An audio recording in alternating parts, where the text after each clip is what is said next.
السلام علیکم ورحمۃ اللہ وبرکاتہ۔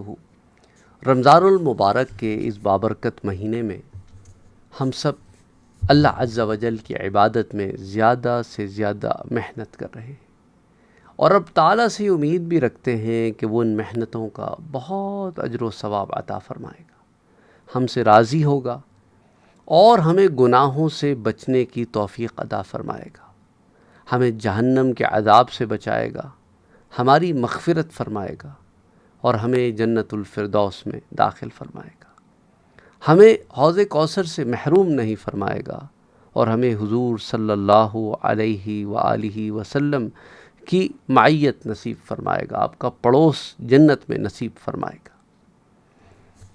آئیے آپ کو رمضان المبارک کے روزوں سے متعلق چند احادیث مبارکہ آپ سے ذکر کرتا ہوں۔ ہو سکتا ہے آپ ان احادیث مبارکہ سے آلریڈی واقف ہوں، لیکن برکت کے لیے جہاں میرے پیارے نبی صلی اللہ علیہ وآلہ وسلم کا ذکر خیر ہو، وہاں برکتیں ہی برکتیں نازل ہوتی ہیں، رحمتیں ہی رحمتیں نازل ہوتی ہیں۔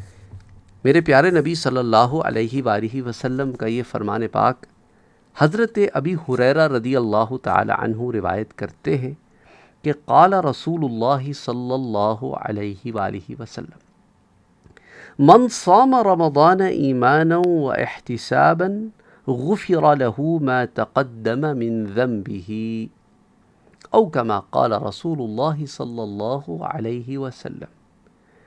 پیارے نبی نے فرمایا کہ جو شخص بحالت ایمان ثواب کی نیت سے رمضان کے روزے رکھتا ہے، اس کے سابقہ گناہ بخش دیے جاتے ہیں۔ اب یہاں پر جو الفاظ ہیں اس پر ذرا غور کریں۔ بہت سارے بھائی اور بہن یہ سوال بھی بھیجتے ہیں کہ ہمارے کچھ غیر مسلم دوست ہیں، کوئی ہندو دوست ہیں، کوئی عیسائی دوست ہیں، وہ رمضان المبارک کے مہینے میں روزے رکھتے ہیں، تو کیا انہیں بھی اجر و ثواب ملے گا؟ کیا انہیں بھی ویسے ہی اجر و ثواب ملے گا جیسے مسلمانوں کو ملتا ہے؟ تو پیارے نبی نے کیا فرمایا؟ من صام رمضان ایمانا، پہلے ایمان شرط ہے۔ دیکھو قرآن بھی یہی کہتا ہے، جو ایمان لائے اور پھر عمل الصالحات، پھر نیک عمل کیے، اس کے بعد سارے معاملے ہیں، ایمان شرط ہے۔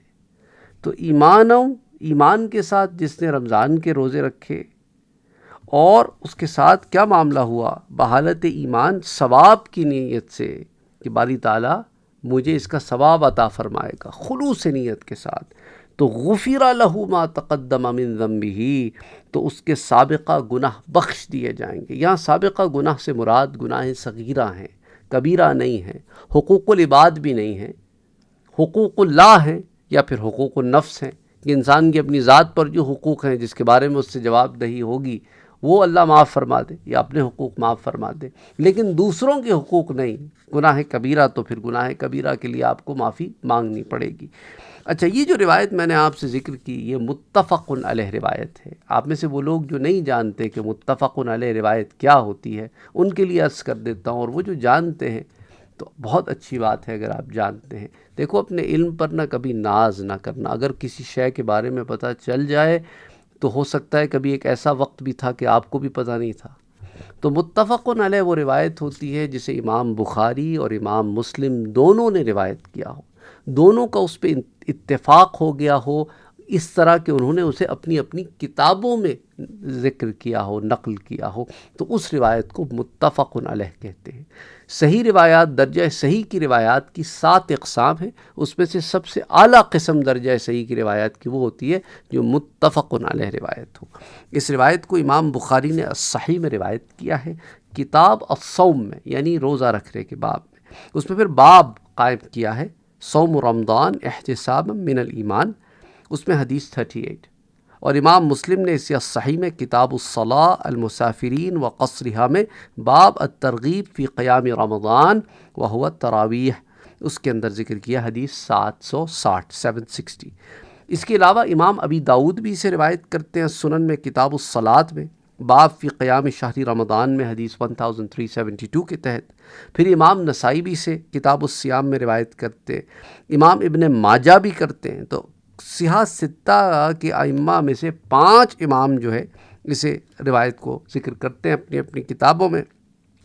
تو آپ اس سے اندازہ کریں کہ کتنی امپورٹنٹ بات ہے کہ یہاں پہ ایمان شرط ہے اور آگے روزہ رکھنا ہے، اور روزہ بھی ایسے رکھنا ہے کہ اس کے جو شرائط ہیں وہ پورے کرنے ہیں، ان کو حتی الامکان پورے کرنے کی کوشش کرنی ہے، اور ثواب کی نیت سے جو کام کیا جاتا ہے پھر اس کے اندر اہتمام ہوتا ہے۔ یہ بڑا خوبصورت بات ہے۔ وہ احتساباً میں جو ہے نا، ثواب کی نیت میں ہوتا کیا ہے نا، جب آپ کو اچھے گریڈ چاہیے ہو نا اسکول میں تو آپ محنت کرتے ہو۔ اب آپ کو پروجیکٹ ہے جاب کا، اب آپ نے کر کے ڈیلیور کرنا ہے، اب آپ چاہتے ہیں کہ وہ اچھا ہو جائے، یا آپ نے کہیں کوئی ٹینڈر پاس کرانا ہو تو اس کے لیے آپ محنت کرتے ہو ہیں۔ کسان ہے، فصل اچھی ہو تو محنت کرتا ہے، کاریگر ہے چاہتا ہے کہ میری شے بڑی اچھے داموں بکے تو محنت کرتا ہے، کیونکہ آگے اجر اور ثواب کی آگے موٹیویشن ہوتی ہے۔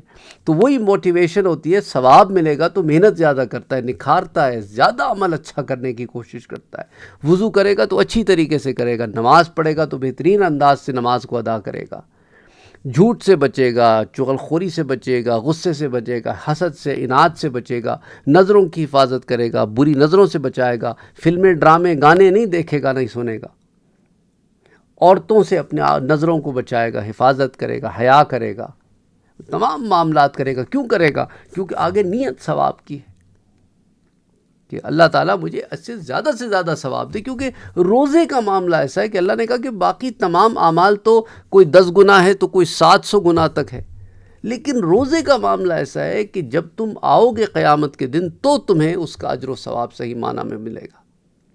ابھی نہیں بتا رہا کہ کتنا دوں گا، کیونکہ یہ جو تم نکھارنے پہ محنت کرو گے نا، جتنا گڑ ڈالو گے اتنا میٹھا ہوگا، تو وہ جو تم نے گڑ ڈالے ہوں گے، جو مٹھاس ہوگی، پھر وہ تمہیں تبھی ملے گی جب تم آؤ گے، تو پھر تمہیں بتایا جائے گا کہ تم کیا کر کے آئے ہو۔ ایکم احسن عملا ہے نا، سورۃ الملک میں پڑھتے ہو نا، ایکم احسن عملا، کون ہے تم میں سے جو اچھے، احسن، بہتر سے بہتر کام کر کے آیا ہے۔ تو پھر وہ جو روزے دار ہوں گے ان کے لیے خاص دروازہ بھی ہے، باب الریان، جس سے وہ داخل ہوں گے۔ کیا اہتمام ہے نا، جب تم اہتمام کرو گے تو رب بھی تمہارے لیے اہتمام کرے گا، جب تم ہی اہتمام نہیں کرتے تو وہ بھی نہیں کرے گا۔ تو محنت کرو، کوشش کرو، اس کو نکھارو، اس کو سنوارو۔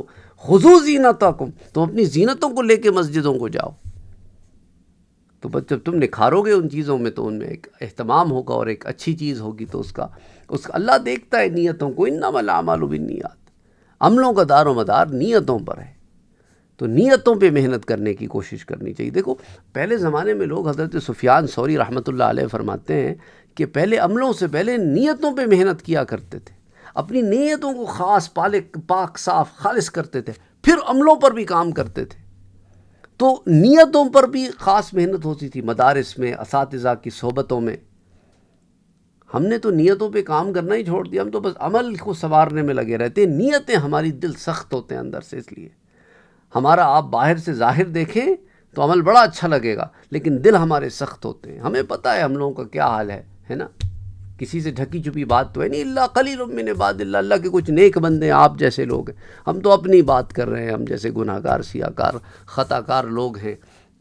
دیکھو نا، اب اللہ کا کرم ہے کہ اللہ رسول کی بات کرنے کی اللہ نے توفیق دے دی ہے، ورنہ ہماری اوقات نہیں ہے کہ اللہ رسول کی بات کریں، اس قابل نہیں ہیں، لیکن اس کا کرم ہے، اس کا رحم ہے، شاید اسی لیے اسی طرح بخشے جائیں۔